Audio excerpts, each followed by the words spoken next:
Hey guys, it's James with Take a Leap. Today I'm here with Ava. Awesome. Ava, did you have a favorite kids book or TV show when you were little? Yes, I did. I was obsessed with Thomas the Tank Engine. Where the Wild Things Are. I really like Harold and the Purple Crayon, and I really like Phineas and Ferb. I have to say Otho. I'm gonna go with the TV show Johnny Test. I loved the Magic Treehouse series. Super fun, yeah. Sweet. What did you like about Magic Treehouse? It was kind of an adventure book, and I felt like I was in the book as a kid. I don't know. Looking back, it's actually kind of scary. I love the creativity that is in both of them. Fun characters about the family together. Good plot. Hey everybody, welcome back to Take a Leap. I'm James, and joining me today is Lia.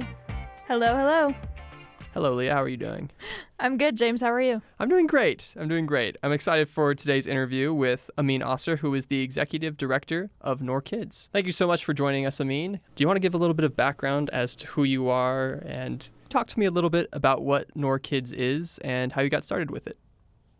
Hey, thanks for inviting me, James. I am a father. I've got 3 kids, Kauthar, Qasim, and Radia. I also have a wonderful wife, Sana. I live in Minneapolis, Minnesota, and I've been blessed to create Noor Kids. I did my MBA at UC Berkeley, and I used to do what's called corporate venture capital and mergers and acquisitions. So I used to help buy and sell companies and invest into companies. And so the journey to create Noor Kids was certainly unexpected, but as the way the world works, I've been blessed to call this my job. Noor Kids today is the most popular resource for Muslim kids in the world related to character education. So we do 2 things. Number 1 is we created a book series, sort of like Veggie Tales, but for Muslim kids, designed to help build character, things like honesty, patience, gratitude, forgiveness. We also created something called the Muslim Treehouse, which sort of like Mr. Rogers' Neighborhood. Every Thursday and every Saturday throughout the entire year, thousands of Muslim kids join us for live storytelling programs. Yeah, that's so cool. Do you have a target demographic for Noor Kids? Yeah, we do. Our target demographic is Muslim families, right? So if you can imagine, moms and dads are really busy. They're busier than they've ever been. Compared to a generation ago, there are about 50% more families with dual working parents. And it's just to say people are stressed for time. At the same time, the level of distractions, things like TikTok and Instagram and YouTube, have never been as prevalent. And so parents are looking for a helping hand in raising kids with religious values. And so those are our primary demographic. Now, yes, Noor Kids is created for Muslim families. We do have a number of families who aren't Muslim because it turns out honesty, patience, gratitude, characteristics are things that extend beyond, one religion, but the primary audience we target are Muslims. Cool. What are the ages of the kids who you think use it the most? Yeah, we create it for 5 to 9-year-olds. The reason why we create it for 5 to 9-year-olds is because when I was a kid, my mom would come to my baseball games and she would sit in the stands and she would cheer. But friends would tease my mom. They'd make fun of my mom because of her headscarf. And as a kid, I didn't know what to do. So I began telling my mom to pick me up 15 minutes after my baseball games were finished because I didn't want anyone to see my mom. I didn't want anyone to know that I was a Muslim. I just wanted to fit in. And so when we created Noor Kids, we really wanted to solve that problem. For young Muslims, how do we help them not just develop character, but pride in their faith? When we did our research, what we discovered was the importance of early childhood education. Turns out by the time a child is 9 years old, a significant part of their lifelong identity has been established. Sort of like a tree. Once you've planted its seeds, that tree is sort of tough to move. And so for us, that's where we believe we can have the highest sort of return on investment. Said differently, that's the age where we can make the biggest impact. So we focus on 5 to 9-year-olds. Cool. I love that. And I really love what you had to say about your mother as well, because I think you touched on something really important, this idea of not just having the kids understand or know what their beliefs are, but also you want that pride in their culture, in their belief, in their heritage. And I remember, this isn't exactly the same idea, but I remember one time I was in, I think it was 6th grade maybe, and I was in a choir concert And my grandmother is Korean, and she doesn't look like me at all. We didn't have any other classmates that were very diverse. It was a lot of very Caucasian students. And I remember someone like threw a paper airplane during the concert and it hit my grandma. And I just remember being so embarrassed, and I didn't know how to interact. And all the other kids are there and they're so proud of their grandparents. They love their grandparents. And for me in that moment, I felt kind of afraid, or like, oh my gosh, it's so awkward. Of course, it had to be my grandma that was singled out. And that's exactly what we want to avoid in society. Like, we want this acceptance, and we want people to be proud of their heritage and understanding of others. And I think that was really awesome. Building on that too, you see the need in society for that, to want to help the kids to feel that way. Was there maybe a particular event as well that kind of inspired you to create Noor Kids? I wouldn't say a specific event. Rather, I would say a whole host of events. So look, I would answer that by saying two things. Number one is, when we wanted to solve this problem and when we identified, hey, look, there's this problem. How do we raise kids who are confident who they are and who embody Islamic values in a world filled with distractions? We didn't assume that Muslims are the first group of people who've ever had to deal with this.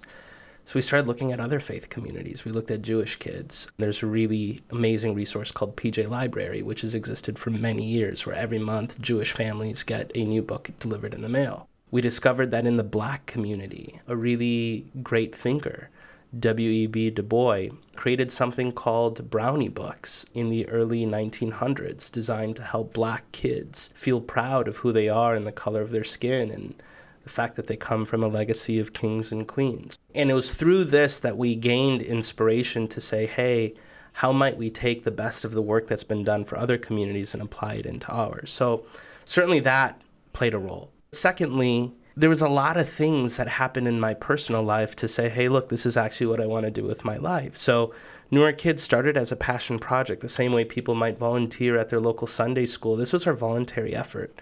But in 2016, my wife and I were graduating from our master's programs. I was going to school at UC Berkeley. And when you're finishing up school, that's an inflection point, a moment when you often think about, well, hey, what do I want to do next? And there was a number of things that were happening. Not only was I graduating, but also my mom died. She was 52 years old. She was very young. And no matter how much people talk about death, when you taste it, it becomes real. And when it becomes real, you begin to appreciate that we don't have as much time on earth as we might assume that we do. And with that, I had the ability to have a moment of clarity to say, while I am here on earth, what do I want to do with my time? How can I leave the greatest impact? And I believe that the mind of a child is where change begins. And so it really motivated me to invest myself into Noor Kids. I love that answer. I think it's so true that our time on earth is short. It's hard for us to think, what can I do now that would be the best for the people around me, for my community? But I'm really impressed by Noor Kids. And we were talking a little bit before the interview. I'm an editing and publishing major, and I have an internship right now with Chicken Scratch Books. And I think it's really hard to write for kids. So I'm a little bit curious, how do you come up with these books, and what does the writing and editing process look like? It's kind of a selfish question, but I'm just curious. Yeah. So when we wrote our very first children's book, I was working at General Mills, which is one of the largest food companies in the world. And there was this wonderful woman named Jean Hughes, and she was in charge of consumer insights for children's cereal. So think Trix, Lucky Charms, Cocoa Puffs, Cinnamon Toast Crunch, all the good stuff. And I took the book to Jean, and I said, hey, Jean, I wrote a children's book. Can you please read it and tell me what you think? And so I sat on the chair as she was reading it, and she was smiling, and she giggled a little bit, and then she closed the book and looked at me, and she said, Amin, this book is terrible. And I said, what? Oh. And she said, yeah, this book is just the worst. And she said, Amin, imagine if we asked parents, what do you want in your kid's breakfast cereal? What would a parent say? Well, a parent would say, I want 100% vitamin C and 100% fiber and 0 calories. And if you made that cereal, a kid would take one bite and they'd say, this is disgusting. I don't want to eat it. Well, if we create children's books the same way, wherein we only ask parents for what you want in your kids' children's books, but don't actually think about making it entertaining first, you're going to lose. Kids are not going to want to read it. And so that put us on a journey to really step into the mind of a child. And I think writing a good story, while there's so much that can be said about what it takes to write a good story, I believe the two most fundamental things are, number one, having a really deep level of empathy for who you're writing for. And number two is to weave your own personal stories into it. Because when a story has a thread of authenticity weaved into it, the words begin to jump off the page. Yeah, I love that. For sure. I was just wondering, what? This is maybe a stupid question. What was the story that you wrote originally, if you don't mind sharing? Like, did you give an overarching idea of it? I'm just interested to know. Yeah, it was a story where two characters, Amin and Aaser, go on a canoe. And while they are in the river, they're eating Doritos. And one of them litters and throws his Doritos in the water. And then later on, he sees that the river is very dirty. And his friend basically tells him, look at what you've done. Even as I say that, dude, I'm like, how the heck did we publish this story? The truth is, I think the best way to learn is by doing things and making mistakes. And we've been blessed in that our audiences, they've really supported us, even when we've written terrible stories. So, Well, the moral's clear there at least, right? There's something to learn from. And I love that. You have to learn by doing things. This is kind of a question that builds on that one then.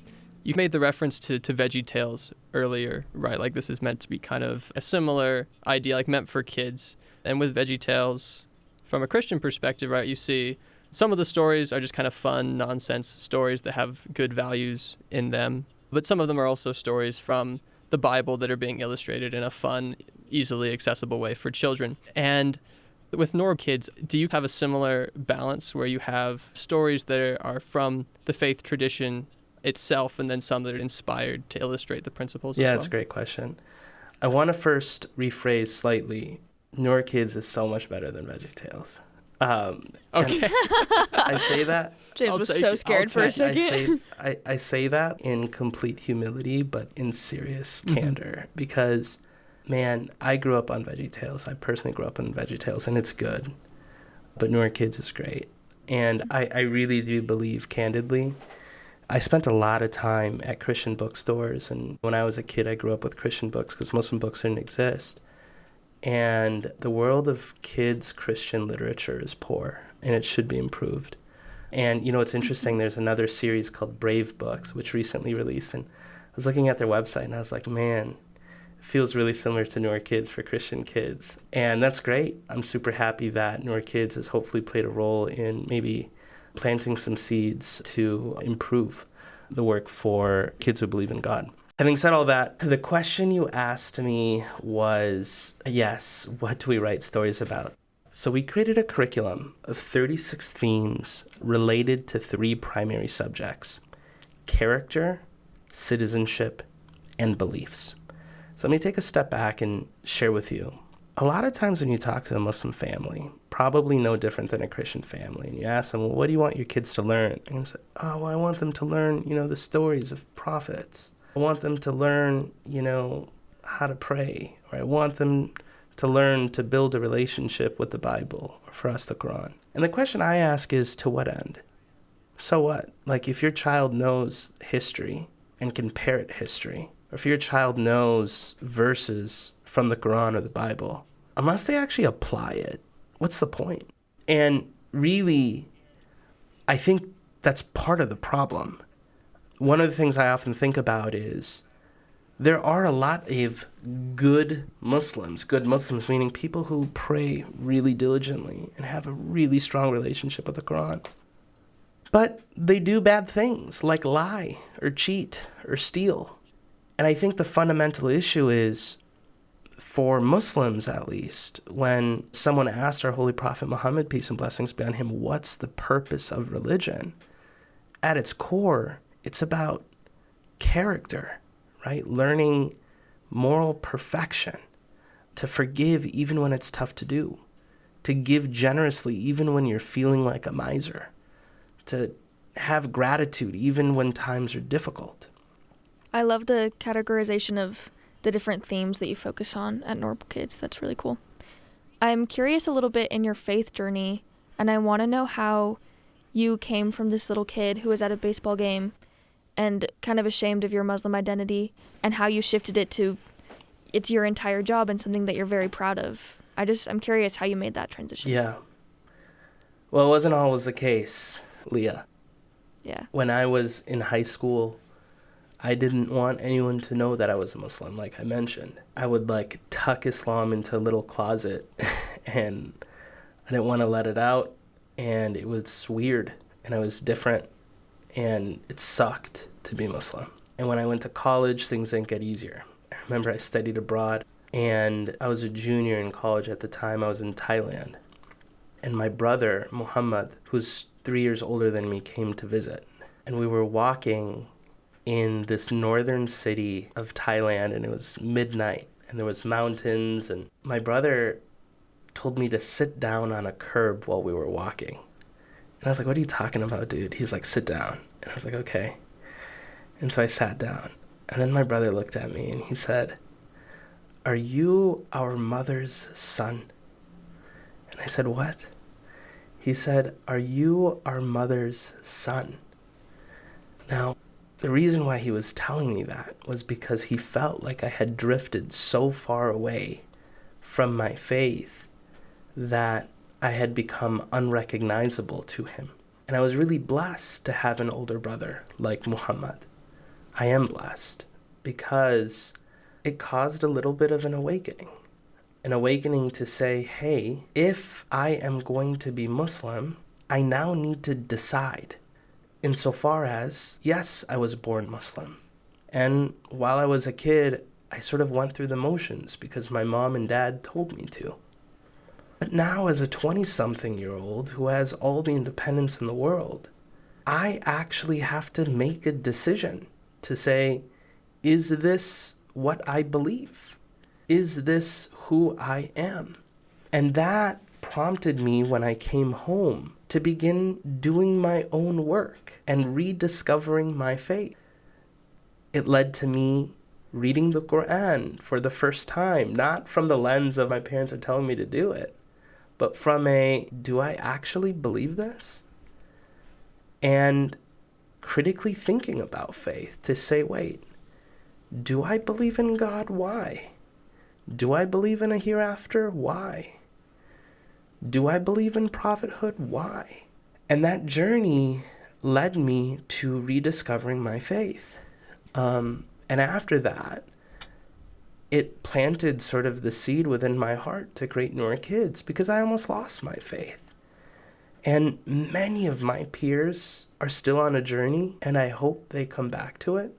But because of the way they were taught at a young age, it became something that they tucked in the closet. They never let out. And in many respects, that's why we created Noor Kids.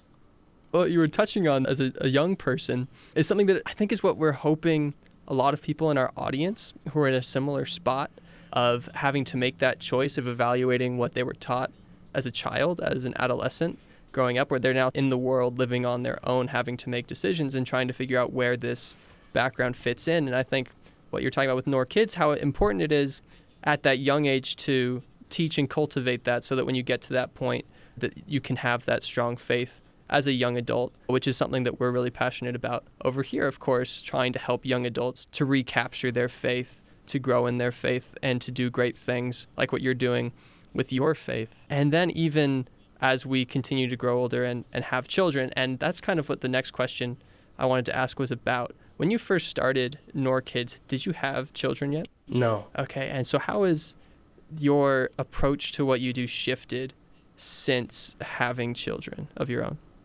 There's 3 important things I'd share. I used to study finance, and I used to invest and buy and sell companies. In finance, there's this concept called net present value. It's basically a return on investment. So you think about, hey, what do I invest today, and what am I going to get tomorrow? I believe that there is no investment that has a better return than kids because it has a generational impact. If I can impact a child, then someday that child will become a parent of their own, and then they'll become a grandparent. And they're going to influence so many people through their daily interactions. So if I can plant seeds of good into the hearts of children, I believe that it will pay off in dividends long term. Now, having said that, the thing about investing is there are two parts. The first part is capital. That is, how much money do you have right now to invest? And then the second part is time. How much time do you have on your time horizon? When you are young, even if you have little capital, if you begin to invest it, when you are 30, 40, 50, 60, 70, 80 years old, that's when you begin to see the return on it. And so Prophet Muhammad, peace and blessings be on him, says something. He talks about the 5 before 5. Appreciate your youth before old age. Appreciate your health before sickness. Appreciate your wealth before poverty, among others. The point is, I feel really blessed that I was able to begin working on this before I had children because it prepared me to become a father. And, I'm 36 now. And I remember 10 years ago, I put together this document to say, hey, what's my vision? And I wanted to, when I was 26, I said, I wanted to impact 10,000 people through the work that I do. This year, we served 1.7 million families. So the point is, I hope that we're able to do more. I hope we're blessed with that capability, but it's because we started early. Thank you. That's a perfect transition to the next question. What motivates you to continue building Noor Kids, and where do you see this going in the future? Yeah, it's a good question.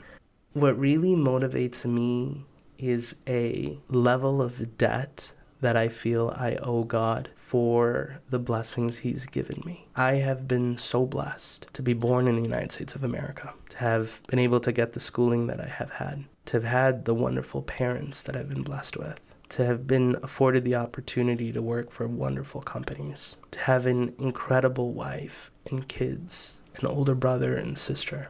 And so I feel that God has invested so much into me, and therefore it is my obligation to provide a return on His investment. It motivates me to do good. Having said that, I'm also super competitive.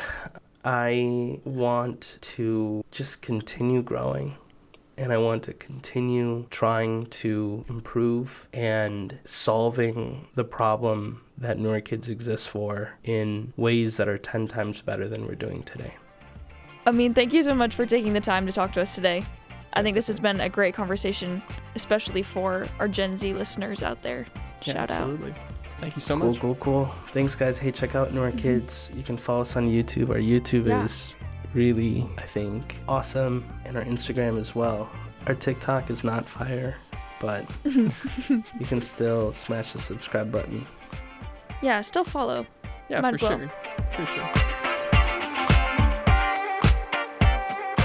Thank you so much to Amin Aaser for joining us today and introducing us to a new and better VeggieTales. Who knows? Maybe one day I'll write my own children's book called A is for Anteater or Z is for Zombie. If you liked this episode, be sure to give us a 5-star rating on Apple Podcasts or Spotify. It would really help us out. Thanks for listening. We'll see you next week. Take a Leap is a product of BYU Radio.